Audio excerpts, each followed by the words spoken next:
Alors, je vous rappelle que le point qu'on voit aujourd'hui s'intitule « Nouvelles orientations de l'enseignement des langues » et je l'ai sous-titré « Vers une didactique du plurilinguisme ».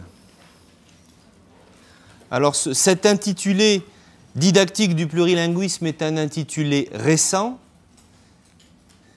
qui peut être un petit peu étonnant, donc on va essayer d'expliquer ça. Ce que je vais essayer de faire en vous donnant, sinon lecture, en tout cas le compte-rendu de 2 ou 3 rapports qui viennent de paraître ces 2 dernières années concernant l'enseignement des langues en Europe en général et en France en particulier. Un ouvrage dirigé par ma collègue Jacqueline Billiès de Grenoble 3, a inventé ce titre il y a maintenant 2 ans. Il s'intitule « De la didactique des langues à la didactique du plurilinguisme ». Et ce que ça veut dire, pour faire un peu court, trop court sans doute, c'est qu'on envisage aujourd'hui de ne plus réduire l'enseignement des langues à l'enseignement à chaque fois d'une langue précise, éventuellement dissocier des autres langues que pratiquent ou apprennent les élèves, les apprenants, mais au contraire, l'idée, c'est d'inscrire très explicitement l'enseignement de chaque langue dans l'ensemble des pratiques linguistiques et des apprentissages. Que les gens n'apprennent pas à parler le français ou l'anglais ou l'arabe ou l'Aoussa, mais qu'ils apprennent à être plurilingues. Et donc à se construire un répertoire langagier dans lequel il y a plusieurs langues. Alors ça fait écho à un principe important que j'ai souvent prononcé devant vous, c'est l'idée que les bilingues ne sont pas des doubles monolingues, que les plurilingues ne sont pas des gens qui juxtaposent des langues étanches les unes aux autres dans leur tête, mais des gens qui articulent tout ça. Et donc que les sociétés qui sont bilingues ou plurilingues sont des sociétés dans lesquelles les usages des langues sont mélangés, articulés, organisés les uns par rapport aux autres. L'idée, c'est de transposer ça à l'enseignement des langues en se disant, puisque les plurilingues, puisque les sociétés plurilingues pratiquent le plurilinguisme de cette façon, on va en faire l'objectif de l'apprentissage et on va en faire l'objet de l'apprentissage. Donc on ne va pas enseigner une langue, on va enseigner le plurilinguisme.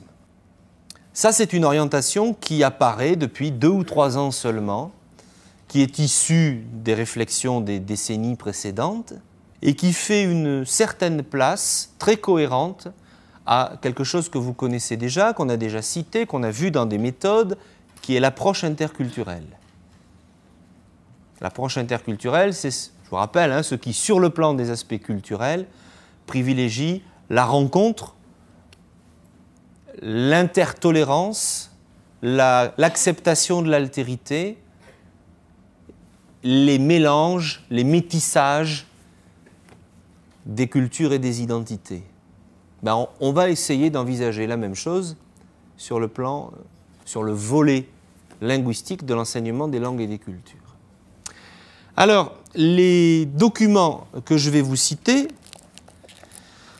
sont des rapports établis soit par des chercheurs, soit par des décideurs à propos de la situation actuelle de l'enseignement des langues en Europe ou en France et aboutissant à des propositions très concrètes et très précises que je vais vous citer pour que vous voyez quelles sont les directions qui sont prises, sur quelle base vont se construire les méthodologies les plus innovantes, les plus actuelles concernant l'enseignement, alors non plus des langues en tant que telles, ni même des langues et des cultures, ce qui est déjà un gros progrès, mais du plurilinguisme interculturel.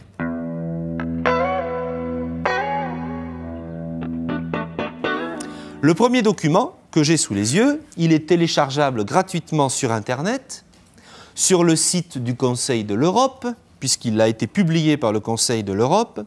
Ça s'intitule « Vous n'êtes pas obligé de tout noter dans le détail, je vous donnerai les documents nécessaires pour ça après. Mais l'intitulé est significatif, vous allez voir, Guide pour l'élaboration des politiques linguistiques éducatives en Europe. C'est un guide qu'on donne aux décideurs, à ceux qui mettent en place les politiques linguistiques éducatives, c'est-à-dire les politiques qui à la fois visent l'enseignement des langues et la pratique des langues dans les sociétés. Guide pour l'élaboration des politiques linguistiques éducatives en Europe, et le sous-titre est de la diversité linguistique à l'éducation plurilingue. On constate la diversité linguistique de l'Europe et on propose une éducation plurilingue.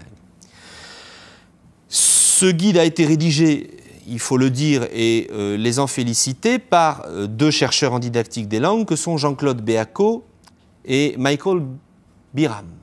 C'est pareil, je vous donnerai les références précises. La version complète que j'ai sous les yeux, sa première édition date d'avril 2003. Donc vous voyez, c'est quelque chose qui est très récent puisque c'est disponible depuis 1 an à peine. Alors, je vais d'une part vous donner quelques éléments sur la structure de ce guide, que vous pourrez lire dans le détail si vous en avez envie, ou éventuellement dont vous pourrez lire une synthèse qui est aussi disponible sur le site du Conseil de l'Europe. Donc, des éléments du plan pour que vous voyez comment c'est structuré, et puis on ira regarder un peu plus dans le détail un certain nombre des affirmations qui sont proposées.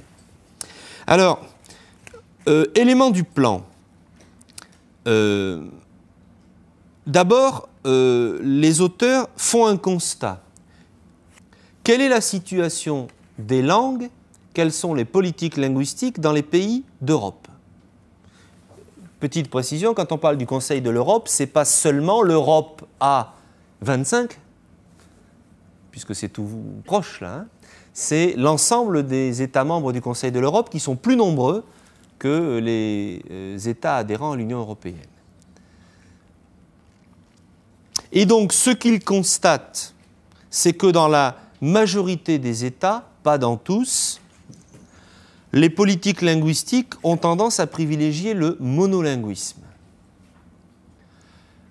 Et donc qu'elles ont créé une culture du monolinguisme, ce qu'ils appellent même une idéologie du monolinguisme.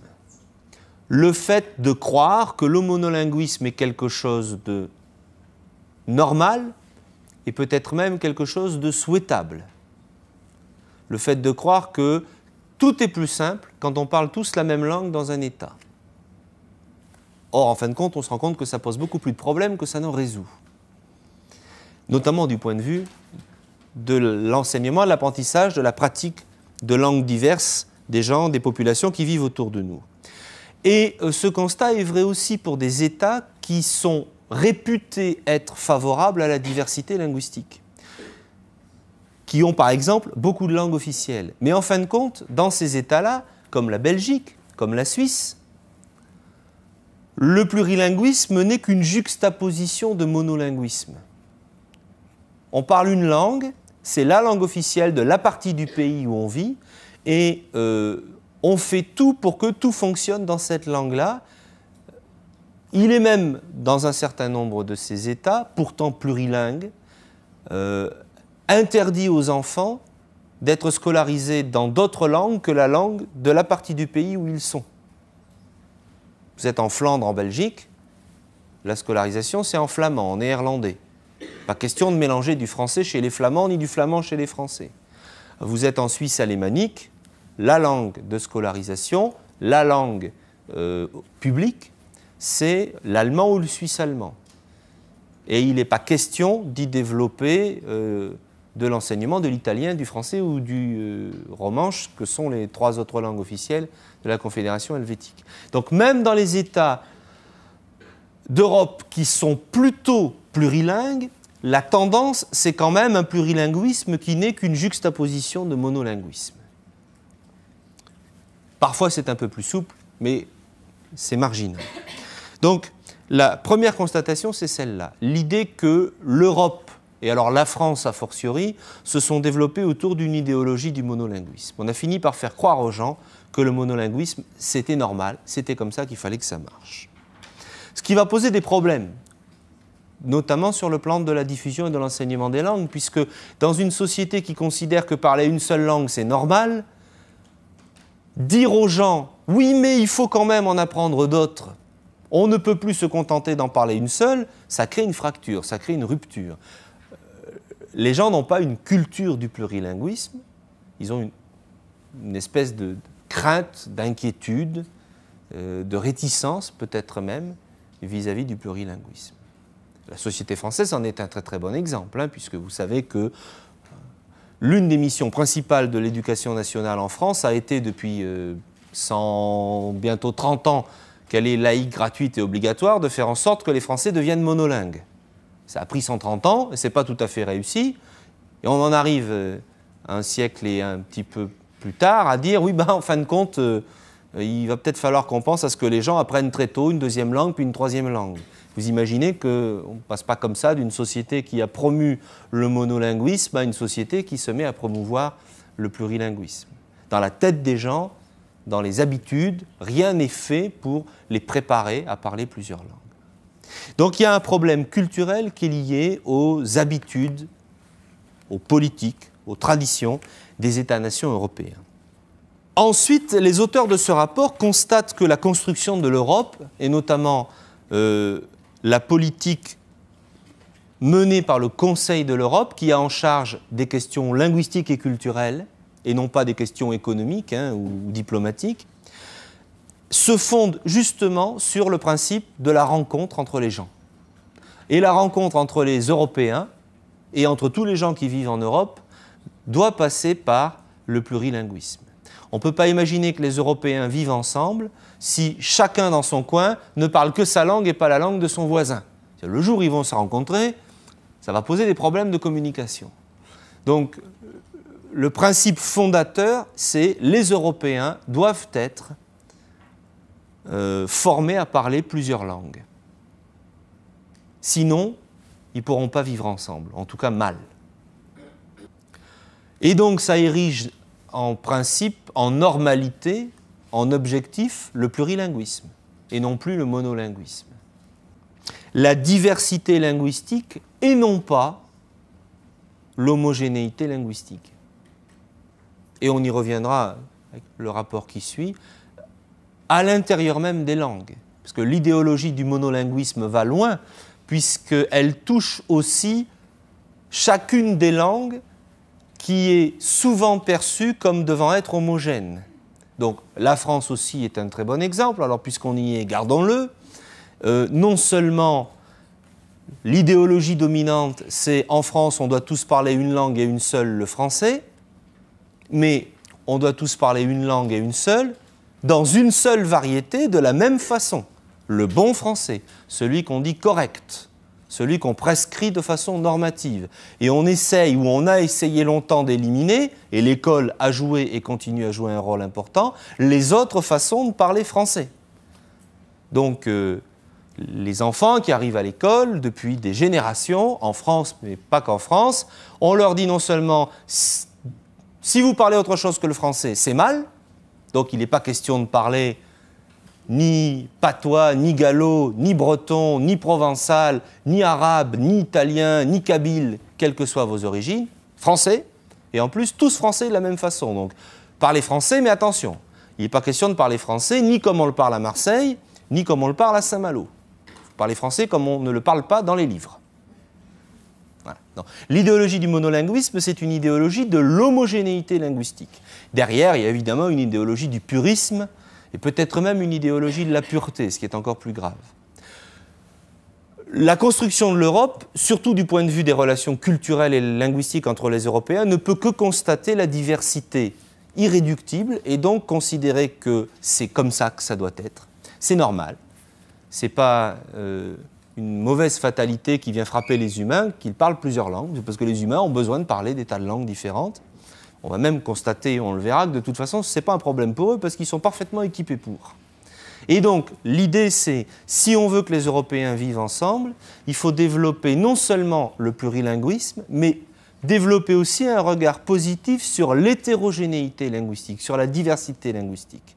Que les gens ne parlent pas tous de la même façon et ne parlent pas tous la même langue, ce n'est pas un handicap, ce n'est pas quelque chose qu'on doit regarder avec une curiosité douteuse, mais au contraire, c'est une richesse, quelque chose qu'on doit apprendre à accepter, qu'on doit apprendre à intégrer dans nos relations aux autres.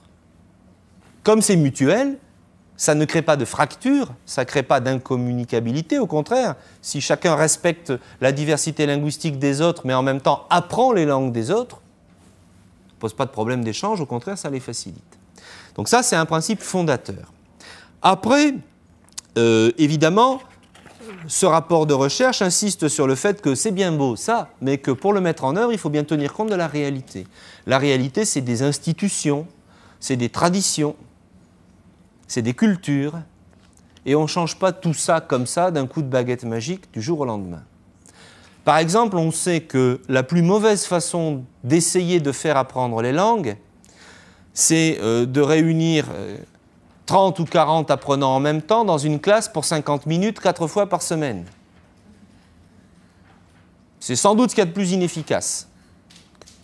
Sauf qu'il y a des tas d'institutions scolaires qui sont organisées autour de ces principes-là et qu'on ne va pas les changer du jour au lendemain. Alors, bon, on va peut-être essayer de les changer, mais en même temps, il faut bien observer ces pratiques institutionnelles et puis essayer de faire avec pour les faire évoluer doucement, non pas en allant contre, mais en travaillant avec.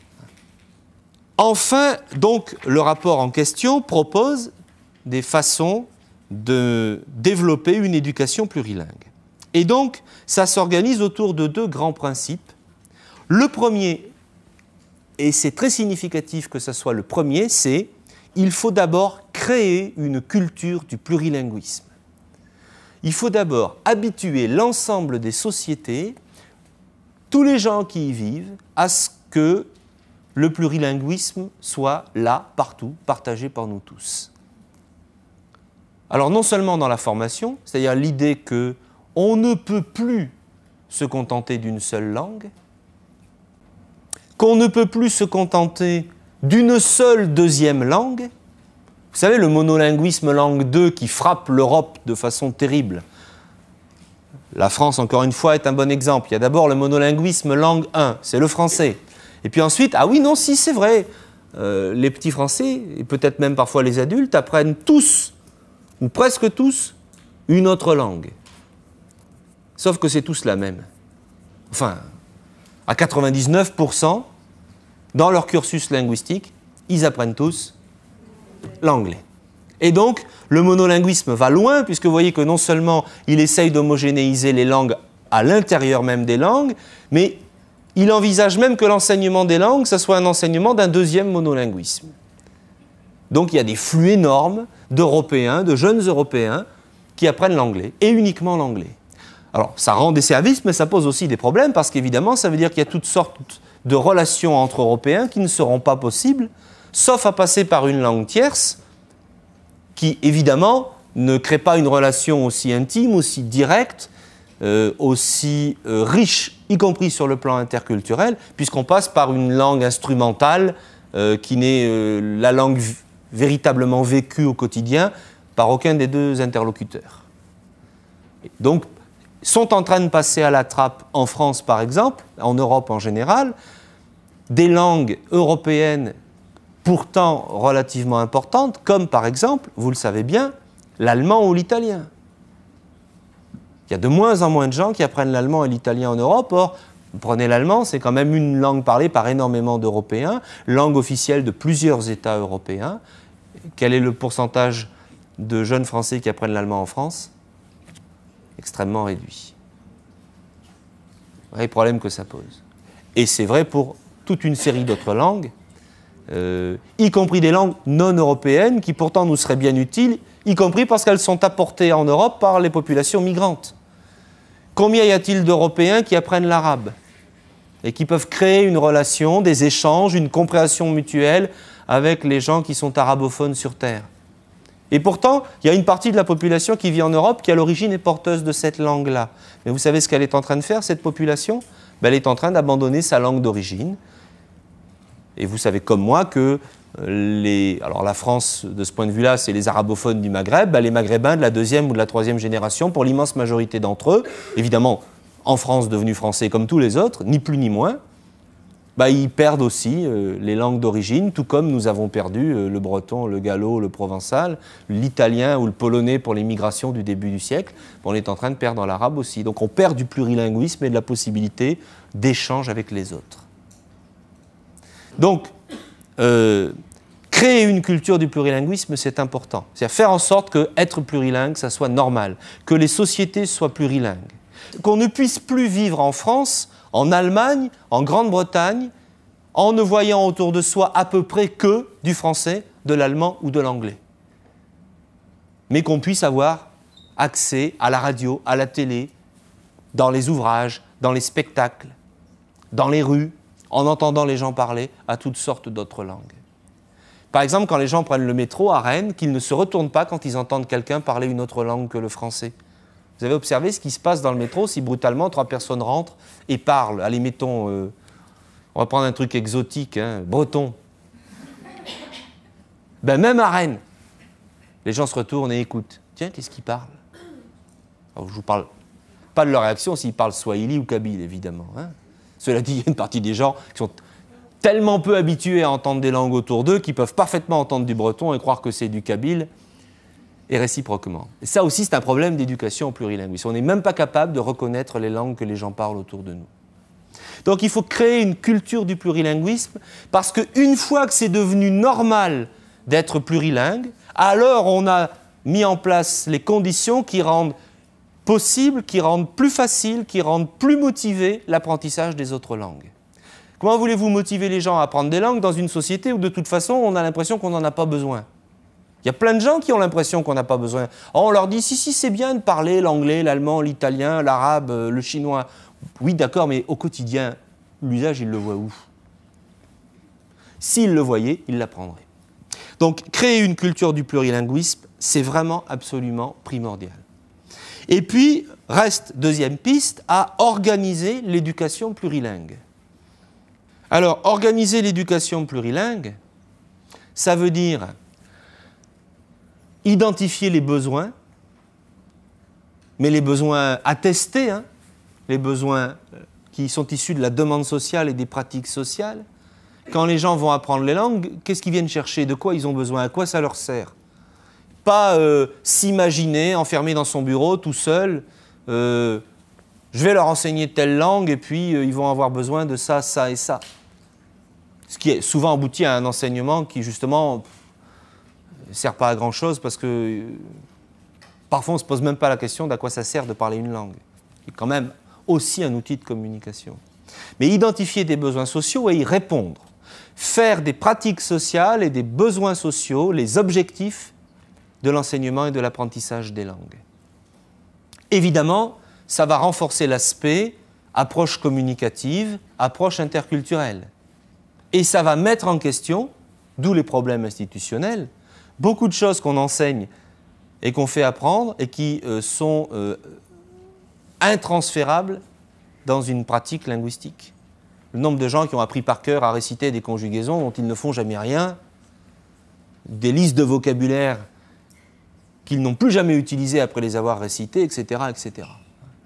Je ne vous parle pas des exercices stupides dans lesquels on fait écrire des phrases qui n'ont aucun sens.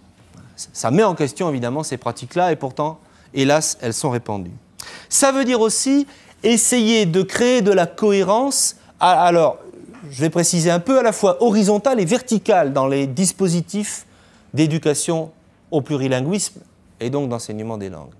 Cohérence horizontale, ça veut dire que les principes méthodologiques qu'on met en œuvre, ça soit les mêmes dans les différentes langues que, par exemple, les enfants à l'école ou les adultes en formation continue apprennent. Que les principes méthodologiques soient cohérents entre eux. Parce que dans les faits, qu'est-ce qui se passe souvent? On apprend une langue d'une certaine façon, avec une certaine méthodologie, certains objectifs, certains types de supports, puis on en apprend une deuxième avec une toute autre méthodologie, d'autres supports, d'autres objectifs, éventuellement contradictoires l'une avec l'autre.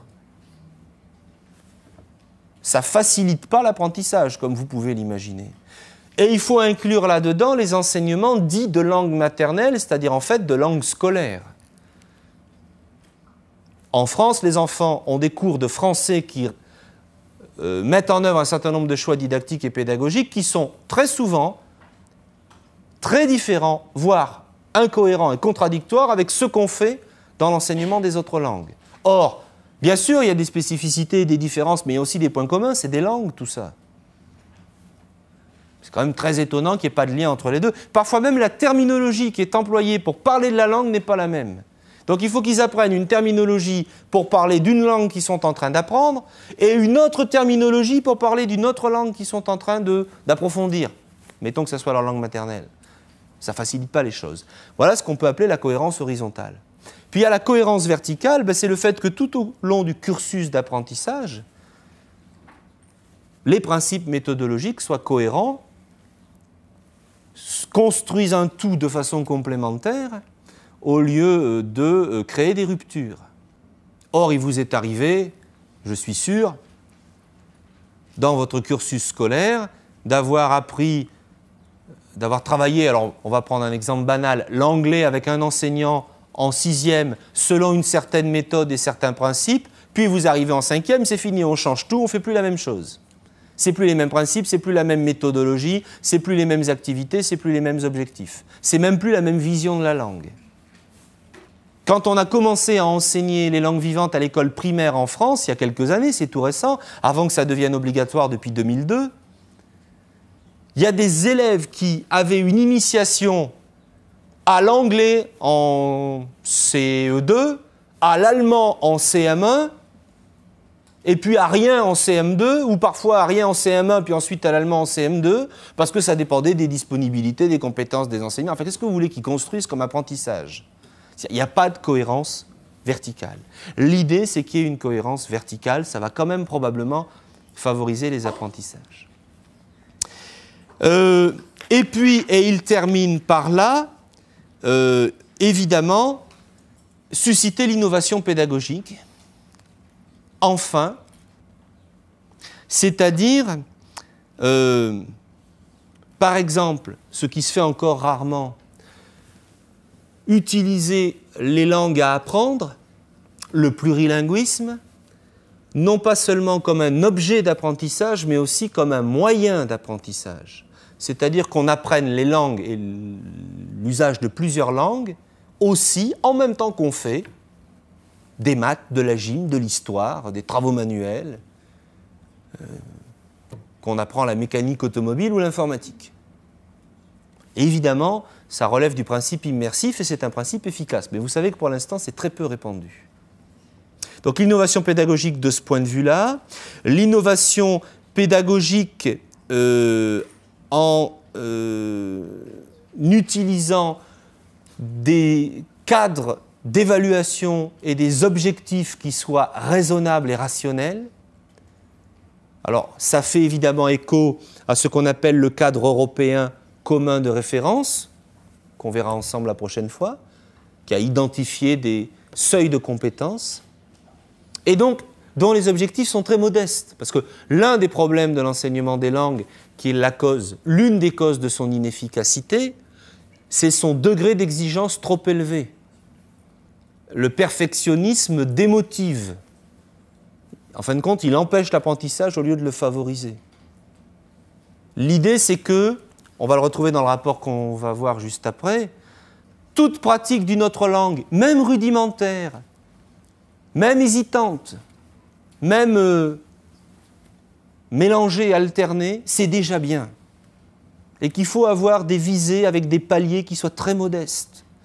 Qu'à force de poser en modèle le monolingue langue 1, qu'on ne sera jamais puisqu'on n'est pas des monolingues langue 1 mais des plurilingues langue 2 ou 3, on démotive les gens, on les décourage d'apprendre parce qu'on leur propose un modèle qui ne convient pas et des marches à monter qui sont beaucoup trop hautes pour eux.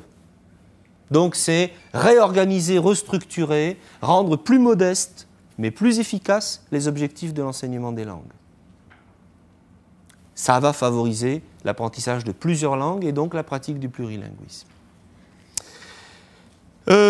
Et puis, je termine avec ça. Dans l'innovation pédagogique, il y a évidemment l'approche interculturelle, qui là aussi est explicitement proposée, c'est-à-dire, au fond, centrer la pratique des langues sur la relation à l'autre, sur la rencontre avec l'autre, sur les modalités de la rencontre de l'autre.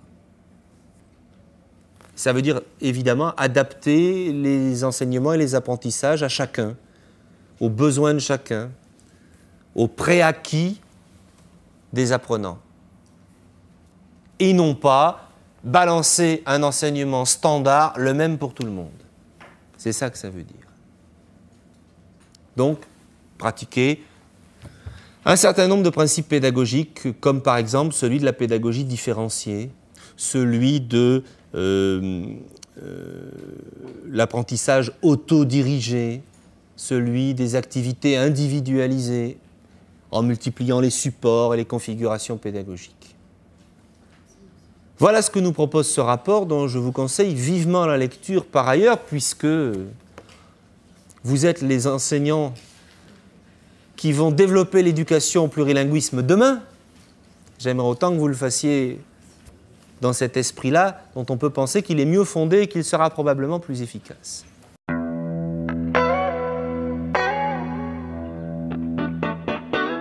Et donc, je vous propose de jeter ensuite un œil à un rapport qui, lui, est franco-français. Il s'agit du rapport Legendre, du nom du sénateur,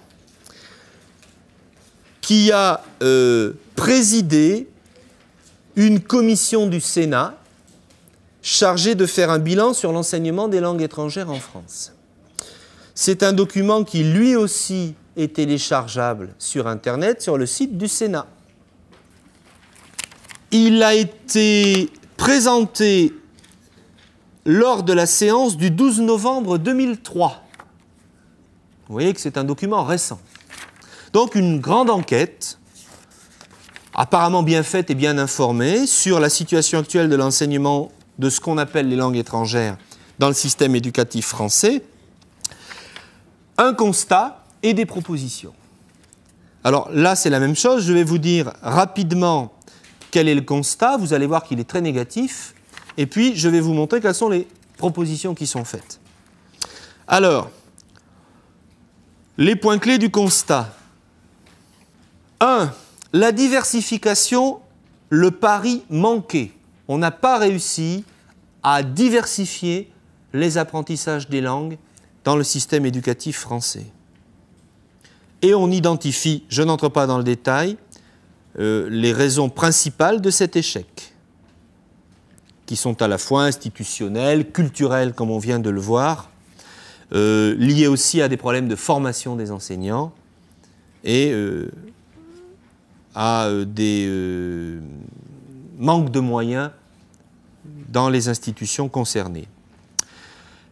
L'échec de la diversification aboutit évidemment à l'inverse à, deuxième partie du rapport, une homogénéisation croissante des profils linguistiques, c'est-à-dire des choix de langue.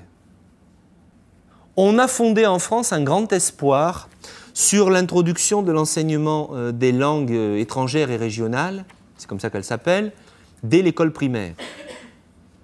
Et on s'est dit, on va justement, en suscitant très tôt des apprentissages, d'abord les rendre plus efficaces, et puis justement permettre une diversification.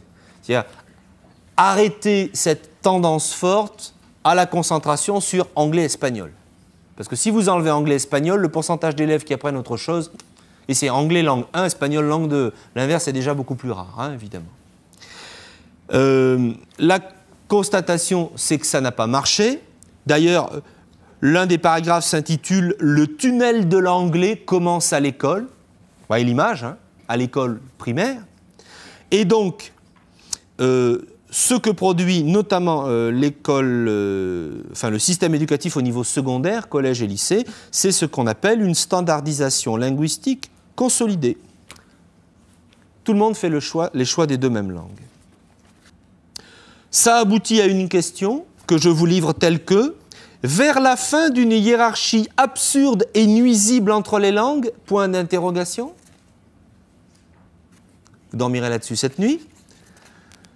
C'est apparemment donné un élément de réponse. Et évidemment, ça constate qu'un certain nombre d'enjeux importants de l'enseignement des langues en France ont été négligés, notamment l'idée que l'anglais n'est pas suffisant, c'est bien mais ça ne suffit pas, que les langues sont importantes aussi dans les formations professionnelles, qui est un endroit où on les néglige beaucoup, et en formation continue a fortiori, que les langues de l'immigration, tout comme on l'a fait pour les langues régionales 2 générations plus tôt, sont là aussi un enjeu négligé dans le plurilinguisme français. Après avoir situé le problème à l'échelle européenne que nous venons de voir, on en arrive à des propositions.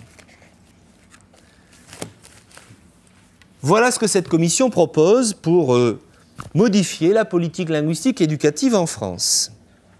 Le premier point, et le fait qu'il arrive en premier, tout comme tout à l'heure, est très signifiant, c'est agir sur les attitudes, gagner l'opinion publique à la cause du plurilinguisme.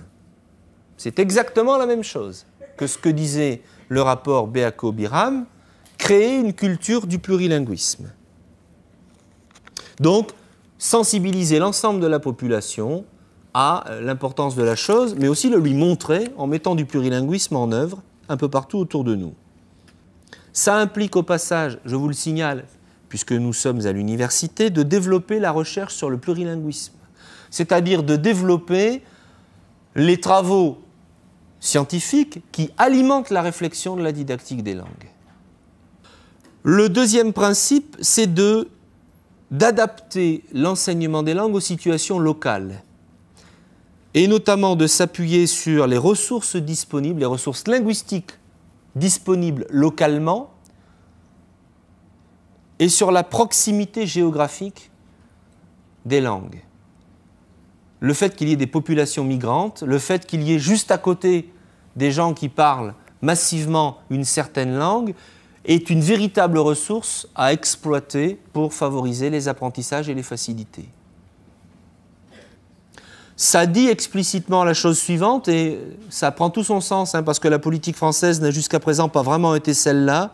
Il faut articuler l'enseignement des langues dites étrangères avec l'enseignement des langues régionales, la valorisation des gisements linguistiques locaux, entre parenthèses, potentiel dialectophone de la population, on veut parler des langues locales de France, présence de communautés étrangères issues de l'immigration ou de locuteurs natifs.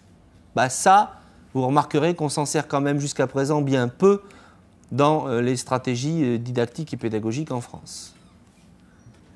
Ça propose aussi, comme tout à l'heure, de renforcer la cohérence et la lisibilité des parcours de langue, cohérence horizontale et cohérence verticale. Quelque chose qui va vous faire plaisir, puisque ça va faire écho à des vécus très proches encore pour vous. Un enseignement des langues rénové, plus attractif, plus efficace, diversifié et évolutif. Sous-entendu, quand même, excusez-moi, jusqu'à présent, l'enseignement n'était pas vraiment attractif, pas vraiment efficace, les parcours n'étaient pas vraiment diversifiés, pas vraiment évolutifs. En creux, c'est ça qu'on va lire. Donc, proposer aux élèves des parcours de langue souples et diversifiés, pas les enfermer dans des tunnels où ils font tous forcément la même langue, de la même façon et la même chose. Ça veut dire multiplier l'offre aussi. Évidemment, ça a un coût, mais le bénéfice est peut-être encore meilleur après. Organiser des groupes d'élèves autour de la définition d'objectifs à court terme, ciblés sur des compétences précises. La pédagogie différenciée dont on a parlé précédemment, c'est-à-dire pas le même enseignement massif plaqué à tout le monde. Doter chaque élève d'un carnet de route sur le modèle du portfolio européen des langues, on en parlera la prochaine fois, lui permettant de se fixer des repères lisibles dans son apprentissage et vis-à-vis de ses objectifs. Désenclaver les langues par la promotion et le développement de l'interdisciplinarité. Ça veut dire notamment utiliser la notion de langue moyen d'enseignement et moyen d'apprentissage, c'est-à-dire faire entrer les langues dans les apprentissages d'autres disciplines. On ne fait pas de l'anglais dans le cours d'anglais. On travaille le plurilinguisme dans l'ensemble de ce qu'on apprend à l'école. C'est ça l'idée.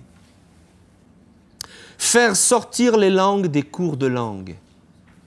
utiliser tous les supports qui permettent de faire vivre la langue autrement que de façon traditionnellement académique et scolaire. Alors pour cela, on propose par exemple, pour aider les élèves, de familiariser les enfants à la diversité des variétés linguistiques. Et là, vous retrouvez un point dont on parlera aussi bientôt, c'est la notion d'éveil au langage, qui est une piste didactique et pédagogique qui s'est très récemment développée aussi grâce au Conseil de l'Europe. C'est à l'idée d'éveiller chez les enfants très jeunes, dès l'école maternelle, leur ouverture à la diversité des langues. Et quand on dit diversité des langues, on veut dire le fait qu'il y ait plusieurs langues qui vivent autour d'eux, mais aussi le fait qu'à l'intérieur de chaque langue, il y a de la diversité. Ça cite d'ailleurs très précisément la méthode Eve-Lang d'éveil au plurilinguisme. Favoriser une familiarisation plus fréquente avec des situations concrètes de communication. Ce qui, normalement, est le credo de la didactique des langues depuis bientôt 40 ans quand même. Hein. Mais en 2003, on a besoin d'affirmer qu'il va falloir le développer. Probablement parce qu'on ne l'a pas fait suffisamment. Et puis, on parlait tout à l'heure d'avoir des ambitions, des objectifs modestes et adaptés. En voilà des concrétisations. Donner une large portée à la notion d'intercompréhension entre les langues, c'est-à-dire l'idée qu'on peut communiquer à travers des langues différentes, que dès lors qu'on apprend une langue romane, ça nous ouvre la communication avec les gens qui parlent d'autres langues romanes que celle-là, que quand on apprend le corse, c'est une langue romane, ça ouvre la communication avec les gens qui parlent italien, provençal, espagnol, portugais, catalan, romanche. Et donc, si on présente bien cet apprentissage de cette façon-là, en entrant par une langue, déjà, on s'ouvre sur du plurilinguisme, que un veut dire plusieurs, à condition qu'on développe la notion d'intercompréhension, qu'on mette les élèves en situation, les apprenants en situation, de s'y préparer, de développer leurs compétences à la compréhension entre les langues apparentées. Ce qui nous amène à, je cite toujours, ne pas sous-estimer le concept de compréhension passive. Les compétences en langue ne sont pas que les compétences actives, c'est-à-dire les compétences à produire des messages. C'est aussi les compétences à les recevoir et à les comprendre. Et c'est déjà bien. C'est-à-dire, avoir des compétences en langue, ce n'est pas simplement être capable de les parler, c'est aussi être capable de les comprendre. Et c'est bien de comprendre les langues des autres. Il est souvent plus facile de faire appel à sa compétence passive qu'à sa compétence active. Notre compétence passive est toujours plus grande que notre compétence passive, dans n'importe quelle langue, que notre compétence active, pardon. En clair, nous pouvons tous comprendre beaucoup plus de choses que nous pouvons dire. Alors, on peut imaginer des situations où chacun parle une langue dans laquelle il a une bonne compétence active qui est comprise de façon passive par son interlocuteur et donc on a des conversations en langue croisée. Ce que nous devons développer chez nos élèves, ce n'est pas simplement le fait de parler les langues qu'ils apprennent, c'est aussi et surtout de les comprendre. D'ailleurs, vous avez remarqué, jusqu'à présent, on a quand même plutôt fait le contraire. Hein. On a souvent vu des élèves qui sortaient de classe en étant capables de dire des choses, mais pas capables de comprendre ce qu'on leur dit. Parfois même pas capables de comprendre quand on leur dit à eux ce qu'eux ont appris à dire aux autres. On les a tellement pas préparés à écouter les gens parler qu'on leur dit des phrases qu'ils ont par ailleurs apprises à répéter et ils ne les comprennent pas. L'idée là, c'est de renverser la priorité parce que la compétence passive, c'est une vraie compétence. Elle est utile et elle permet de développer le plurilinguisme. Et donc, ça nous amène à la dernière modestie dans les ambitions, c'est la notion de compétence partielle. C'est le refus du perfectionnisme, l'idée que personne n'a de compétence totale, qu'on ne peut jamais apprendre une langue dans sa totalité, et donc que c'est déjà bien si on en comprend un peu, si on peut dire un certain nombre de choses. Avoir des ambitions modestes, c'est poser des objectifs plus efficaces parce qu'atteignables. Avoir des ambitions d'emblée trop élevées, c'est poser des objectifs inatteignables et donc mettre en place un enseignement inefficace. C'est ça la notion de compétences partielles. Alors, quand je dis partielles, ce n'est pas simplement sur la quantité de choses qu'on sait comprendre et qu'on sait dire, ni même la quantité de langues dans lesquelles on peut faire ça, c'est aussi la qualité.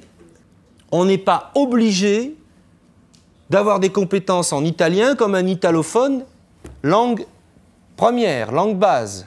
On n'est pas obligé d'avoir des compétences actives en anglais comme un anglophone monolingue. On peut parfaitement avoir des compétences actives et passives. Alors, prenons l'exemple des compétences actives, rudimentaires, partielles, dans la prononciation, dans la syntaxe, dans le vocabulaire, dans la façon dont on organise les messages. Si déjà ça permet de communiquer avec les autres, bravo. Il vaut mieux ça que ne pas communiquer du tout, simplement parce qu'on a peur de faire des fautes. La pire des choses, c'est de viser la compétence élevée qui nous empêche d'acquérir la compétence partielle. C'est ça l'idée.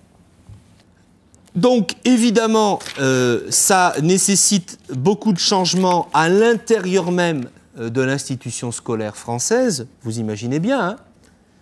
Et je termine avec la dernière recommandation, mettre l'ouverture internationale et interculturelle au cœur de l'enseignement des langues. Aller au contact direct de l'autre doit être une priorité inscrite au cœur de l'enseignement des langues étrangères. C'est joliment dit quand même. Hein. Aller au contact direct de l'autre doit être une priorité inscrite au cœur de l'enseignement des langues étrangères. Avant tout, ce qu'on doit apprendre à faire quand on apprend les langues, c'est rencontrer les gens. Parce que les langues, ça sert quand même avant tout à ça. C'est pas réussir des exercices de grammaire. C'est pas rédiger des belles rédactions. C'est aller à la rencontre des gens. C'est à ça que ça sert. Alors donc, ça veut dire développer la possibilité de les rencontrer, donc l'ouverture internationale, mais pas qu'internationale. Enfin, internationale, ça ne veut pas forcément dire changer de pays. Hein. Il y a plus de 400 langues différentes parlées en France. Hein. Ce n'est pas la peine d'aller très loin, parce qu'autour de nous vivent des tas de gens qui parlent des tas de langues. Et ça veut donc dire aussi développer l'approche interculturelle, c'est-à-dire celle qui essaye de favoriser la rencontre de l'autre, y compris par des phénomènes culturels non linguistiques que vous connaissez et dont on a déjà parlé.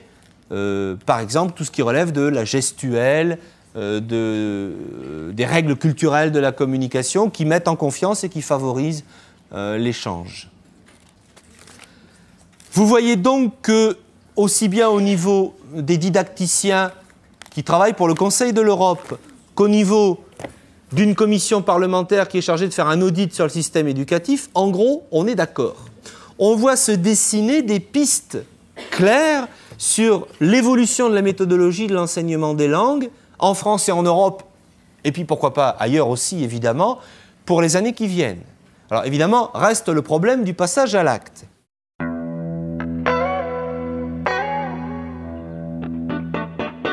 Alors, le passage à l'acte, malgré tout, il est en train de se faire. Ça n'est pas tout ça que de belles utopies. Dans les principes méthodologiques, dans les institutions scolaires et même dans les méthodes, on voit ce genre de choses se développer petit à petit. Alors, on a vu ensemble des exemples de cela dans les méthodes récentes qui intègrent l'approche interculturelle. Rappelez-vous, Fréquence Jeune, avec les variétés linguistiques diverses. Rappelez-vous, libre-échange, etc., etc. Un certain nombre de méthodes qui intègrent cette diversité linguistique, ce plurilinguisme. Je voudrais donc, pour finir, vous montrer que l'institution elle-même, malgré toutes ces erreurs passées, se rend compte de ces problèmes et essaye d'y remédier. Comme quoi, tout espoir n'est pas perdu. J'ai là 2 documents avec lesquels je vais terminer. D'abord, un rapport de l'Inspection générale de l'éducation nationale sur l'enseignement des langues vivantes à l'école primaire, paru l'an dernier, qui a essayé d'observer, maintenant que c'est entré dans les programmes, que c'est devenu une pratique généralisée obligatoire. D'ailleurs, les programmes de 2002 disent très clairement que c'est devenu l'une des priorités de l'école. Maintenant que c'est fait, la question c'est bon, alors voyons voir comment c'est en train de se mettre en place. Est-ce que ça part dans une bonne direction ou est-ce que ça part dans une mauvaise? Le rapport de l'inspection générale, de ce point de vue-là, fait un bilan qui est mi-figue, mi-raisin, on va dire. Hein. D'une part, qui constate que ça va mieux maintenant qu'il y a 10 ans, 20 ans ou 30 ans, évidemment, puisque petit à petit se développe la place des langues plus tôt. Or, on sait par ailleurs, vous savez ça aussi, hein, que c'est avant 10 ans qu'on apprend le mieux les langues. Et si possible même avant 6 ou 7. La scolarité n'est obligatoire qu'à partir de 6 ans, donc c'est limite de ce point de vue-là. Donc le fait qu'on commence plus tôt, c'est déjà un progrès. Mais en même temps, il constate des dysfonctionnements de l'institution, y compris notamment le problème de la formation et de la qualification des professeurs des écoles, le problème du manque de moyens. Je vois par exemple une partie du rapport qui s'appelle « Des conditions matérielles et horaires insuffisantes ». Et oui, et horaires. Si c'est une priorité, quel temps on lui octroie? Ben pour l'instant, pas grand-chose. Une intégration et un suivi insuffisants. Donc, vous voyez qu'un constat qui, en partie, est sévère ou négatif, mais qui fait des propositions et donc qui se donne les moyens de... Enfin, qui ne fait pas la politique de l'autruche, quoi. Hein, premier début de réflexion. Alors après, est-ce que ça sera suivi des faits? Ça, on va le voir, mais c'est un début. Et puis, et donc, c'est la dernière chose pour aujourd'hui, j'ai sous les yeux les différentes circulaires parues en avril 2002, c'est très récent, qui prévoient l'organisation de la scolarité des élèves nouvellement arrivés en France sans maîtrise suffisante de la langue française ou des apprentissages. En clair, c'est ceux qu'on a appelés longtemps les primo-arrivants et qu'on appelle désormais les nouveaux arrivants, c'est-à-dire les jeunes en âge scolaire, donc entre 6 et 16 ans en France, qui arrivent sur le territoire français, qui sont soumis à l'obligation scolaire et qui soit ne parlent pas du tout français, ne maîtrisent pas le français, notamment le français scolaire, soit n'ont jamais été scolarisés, éventuellement même dans leur propre langue. Hein. Donc, désormais, depuis 2002, on a mis en place des dispositifs pour prendre ces élèves en charge de façon explicite. Il y avait des dispositifs précédemment, mais qui étaient des dispositifs beaucoup moins structurés, beaucoup moins larges et beaucoup moins ambitieux.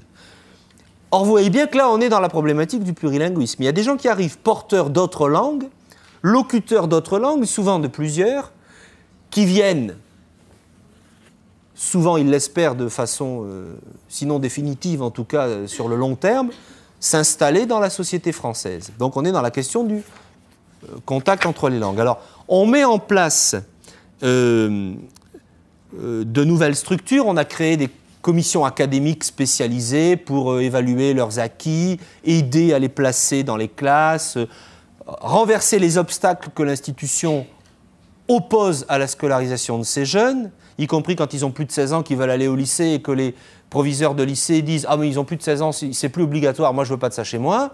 Ça arrive, hein, je l'ai constaté moi-même. La noble mission du service public de ce point de vue-là, dans la République démocratique, me semble un peu mise à mal, mais bon. Et ça propose aussi des modalités d'intégration pédagogique et linguistique. Et donc, je vous donne de tout petits passages qui vont vous montrer qu'il y a des changements en cours qui sont des changements importants. Le temps de scolarisation en classe ordinaire doit constituer une part importante du temps passé par ces élèves à l'école et, progressivement, la part la plus importante jusqu'à devenir exclusive. C'est-à-dire, contrairement à ce qu'on a souvent fait précédemment, on ne les met pas dans des classes ghetto pour non-francophones.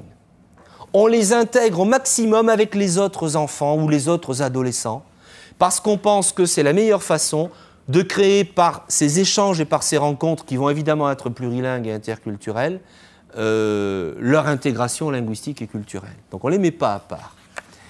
Et puis,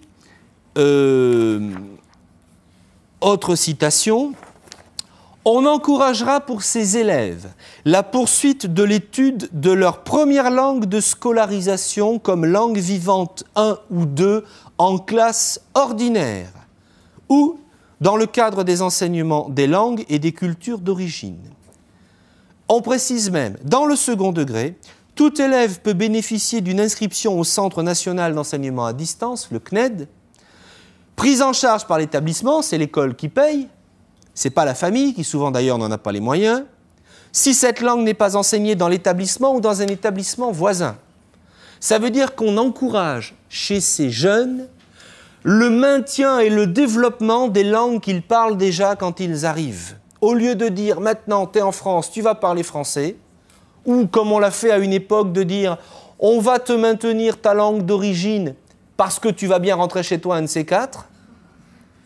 Ben oui, il y avait ça, c'était l'époque où on pensait qu'il allait y avoir des retours au pays, puis on s'est rendu compte statistiquement que les retours au pays, surtout pour les enfants, les parents et les grands-parents à la rigueur, mais non, ils étaient devenus français, ils vivaient en France et que leur vie était là, hein.